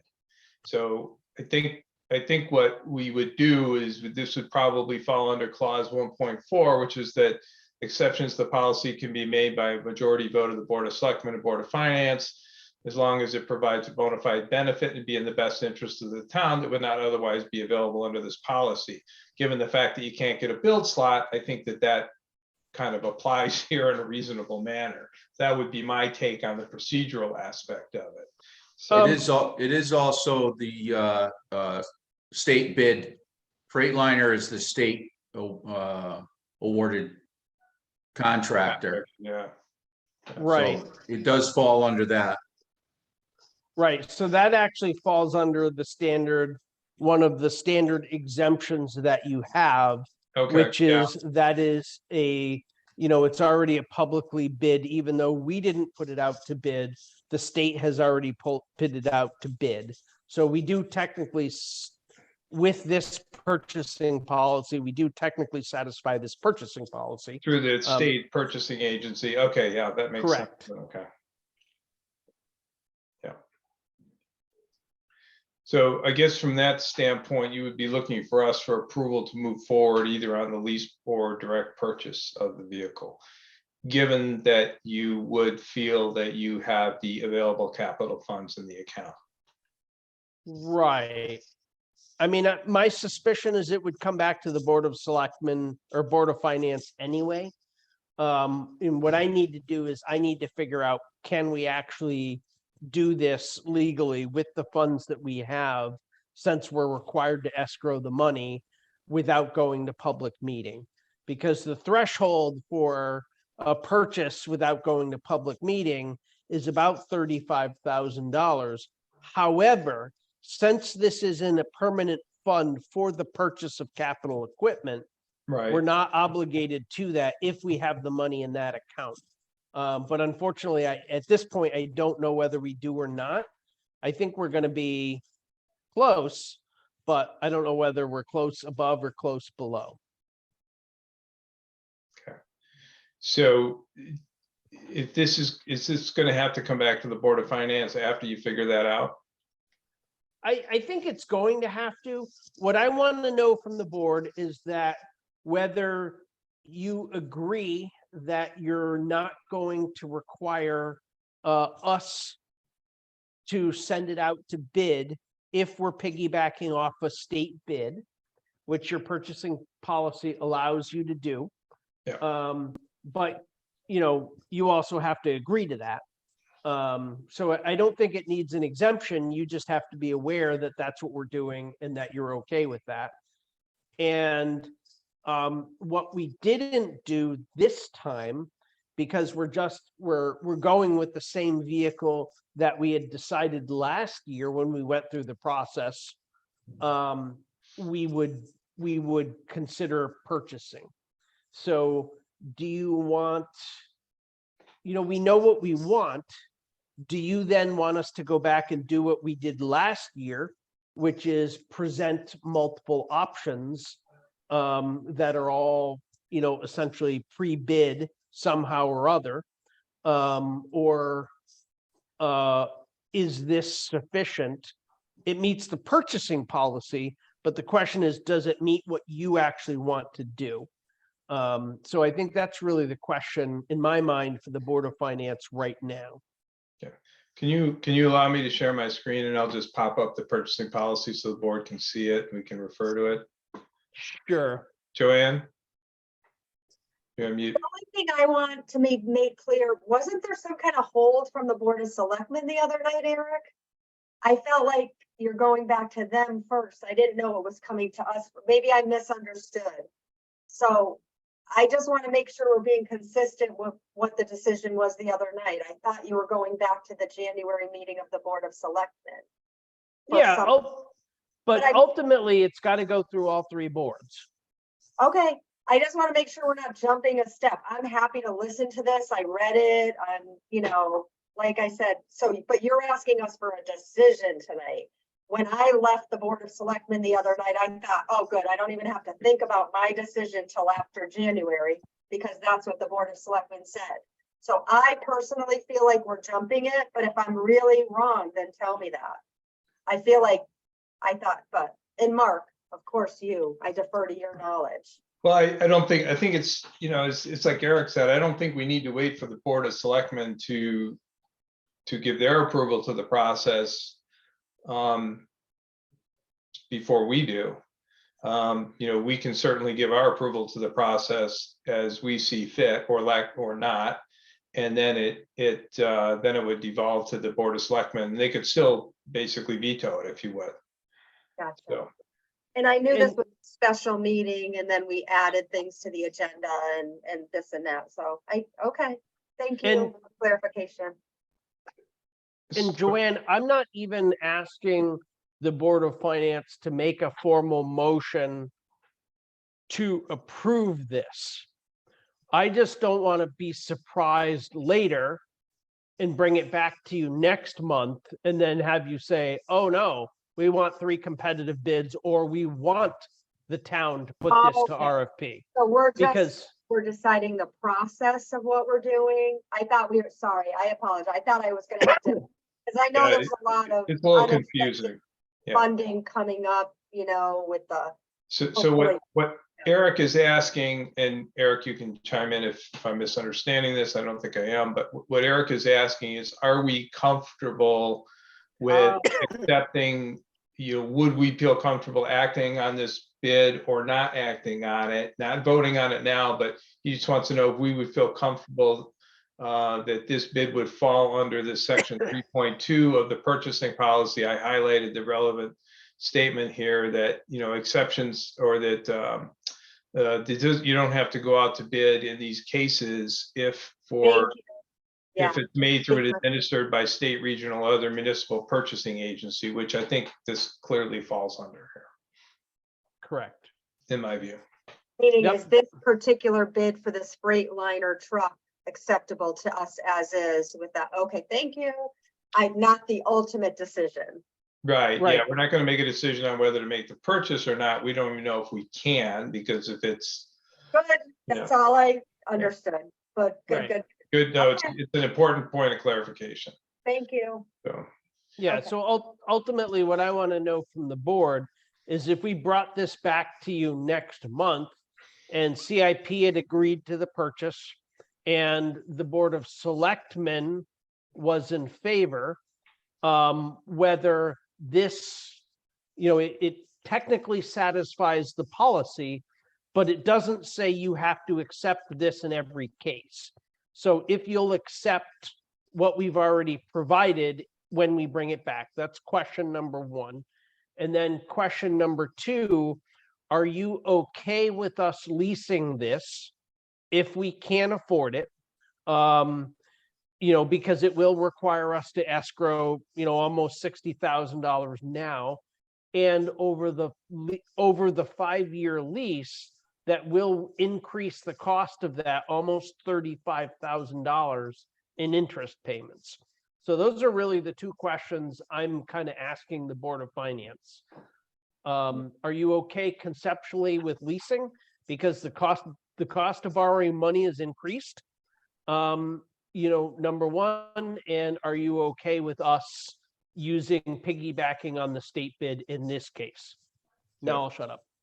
So I'll provide my view to both of those. One is that I'm comfortable with the bid, with accepting the bid process as gone through the state approved agency here. I'm comfortable, I would be willing to accept the lease also, as long as I think it's within reason. The problem is nobody's really calculated what the effective interest rate is. If it's 15 or 18%, I have a problem with it. If it's 5%, and absolutely boom, go, So that would be my personal input. So other members of the board, if anybody have any comments or disagreements? I tend to agree exactly with what you said, Mark. I'm confident with the work they've done, the background they gave us tonight, with accepting this bid and with the exception written into the policy. I'm fine with that. I'm still a little on the fence with, the money overall, but, and I mean, I know it has to be spent. I just, having listened to the other it's one of those things like in your own home. What do you need more? What are you going to spend the money on? Just want to be cognizant that there were other things, with the community center going in, the staffing for the community center, all at the same time with going ahead with getting this whole trucking situation and schedule into play. So say we take on, a 58,000 here and then staffing for there, just other unexpected things. Yeah. So I don't know if anyone else has come to, I don't think we're making the final decision, but I feel like we're sort of going in that route. Like once we, it's Do hard. any of the- go It's ahead. hard when it's in a non-budget time to make these decisions when you're still in a budget year, in an inflation year, costs are going up year, that kind of thing. We've had to expend extra money in the finance department. Again, I don't want to be a Debbie Downer. I appreciate all the time and effort, and I understand this kind of thing, but that's my 2 cents. Is there any member of the board that is not comfortable with potentially proceeding using this bid alone and would not want to recognize this as an exception to the policy as granted under this section? You guys are all comfortable with that? I'm okay. Okay. Since I haven't spoken up, I'll just say that. Does anybody have a problem with the lease, other than the fact that we don't know what the effective interest rate is? Do we need to, do we need to express preference at this point to between 4 or 5 years, or, are we I not there don't yet? think so. I think it's just in principle, Eric, correct me if I'm wrong, but in principle, you just want to have us understand whether we have concerns about leasing versus outright purchase. I guess Correct. ideally, I'd like to know what we would save by outright purchase versus lease. And then maybe think about that a little bit, what's the time value of that? What's our likely, is it worth it? But generally speaking, I mean, I know towns lease like this all the time. So, I mean, conceptually, I'm fine with it. It's whether or not it makes sense. I have this personal preference to just buy stuff, but that's me. I don't know if that Generally makes sense for the town. lower cost overall to do so. Right. Yes. So, but again, But we don't have the money put aside. So correct. I get it. You know, and interest Right. rates have been at historic lows. It made a lot of sense. And you know, I financed my last car just because it didn't make sense not to with interest rates the way it was.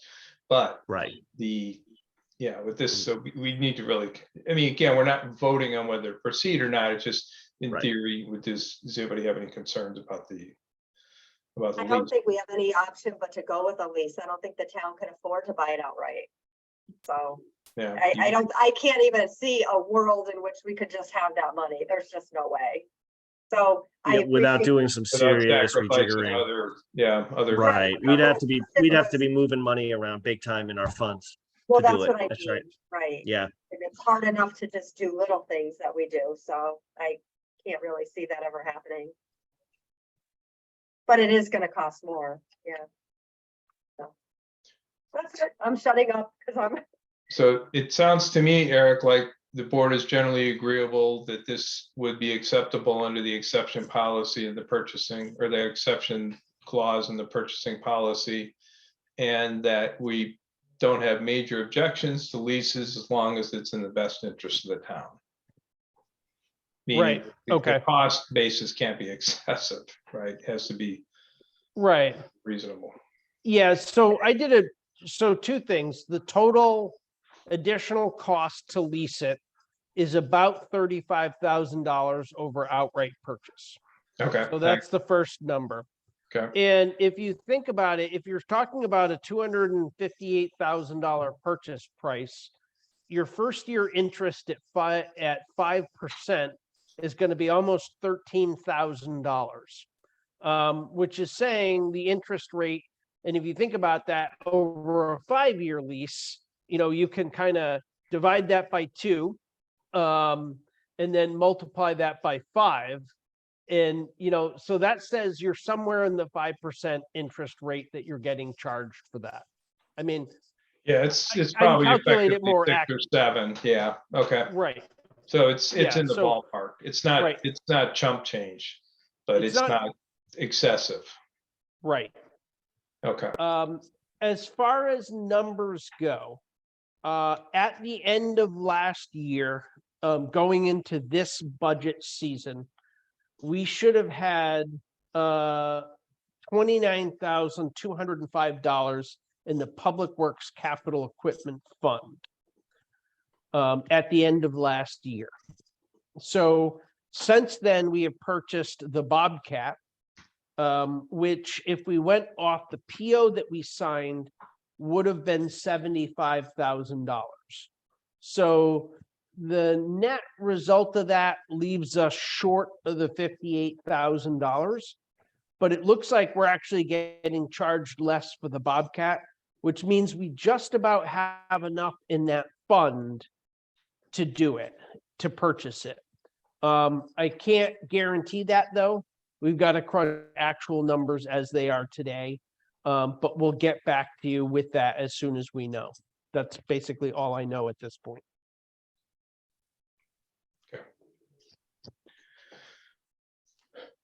All right. So yeah, and I'm comfortable with the lease under those terms, you know, given if we decide to move forward that, you know, that they don't seem out of all rationality. So if any of the other board members think differently, then, you know, certainly speak up. And again, we're not giving any approval at this point. Eric just wants to understand the board's position on these two topics in terms of our strategy and purchasing approach. I do have a quick question. Yep. I've never leased before, and I was kind of curious if you're in a lease, are the maintenance, repairs, responsibility of the person who has it, the lease, or the company? Absolutely. Yeah. No, it's ours. It is your. I mean, this is basically the same. We call it a lease, but essentially you're taking out a loan on this thing. in agreeing to pay them back. The only difference is you pay them back once a year instead of every month, like most retail consumers do. Okay, thanks. Yep.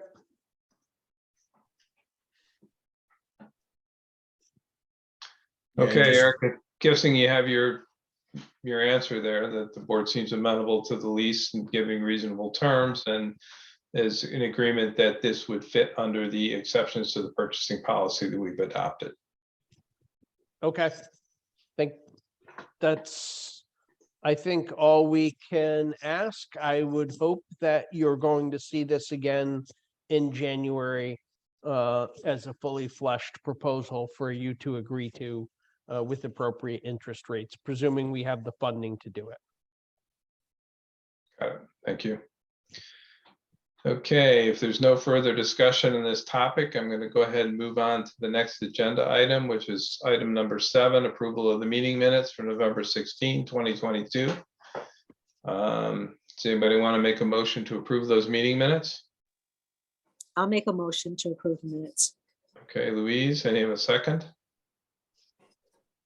Second. I saw Linda's hand first. Linda, thank you. A second. Any discussion? Okay, all those in favor of approving the meeting minutes, say aye. Aye. Any opposed? Any abstentions? Okay. The motion passes. Thank you. All right. We'll go on to the next agenda item, which is liaison reports. Does anybody have anything to report? Okay, hearing none. CIP's next tomorrow, so sorry. Okay. Item 9, which is board open discussion. Does anybody have anything they want to bring before the board? I do have one thing to say. I Yeah. mean, if the meeting schedules had worked out correctly, we would have brought this to CIP first and then the Board of Selectmen and then you. But it's the Christmas month. Everybody's doing their meetings out of order, so that just didn't happen. Yeah. So for that, I apologize. So I get to talk about this again tomorrow night. You do. I'll just mention, just as part of the board open discussion, that I think we talked about this before, but I do plan on canceling the meeting on the 28th. We've effectively held our monthly meeting tonight. We'll notify, formally, I guess Eric and Kate, and just have their post that change. I think that's all I really wanted to mention in front of the board here. Anything else? Going once. Okay, we'll go on to public speak on agenda item 10. I don't know that we have any members of the public any longer. Technically Bill, I suppose, but I think we've already heard Yep. from him.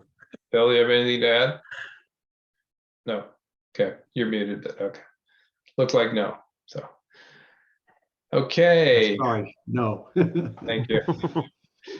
Agenda item 11 is adjournment. Does anybody care to make a motion to adjourn? Okay, Linda, you're muted, but it looked like you wanted to make a motion. I'll second it. Okay. Linda makes a motion to adjourn and Louise seconds. Any discussion? Hearing none, we'll vote. All those in favor, say aye. Aye. All those opposed? Hearing none, no extensions. Very good. Thank you, everybody. So if I don't speak to you all before the end of the year, have a wonderful new year, great holiday season, and thank you for your help and participation. Bill, welcome once again. So Thank you for your vote of confidence. appreciate it. Yay. Thanks, everybody. See you in the new year. Merry Bye-bye. Christmas. Thank you and congratulations.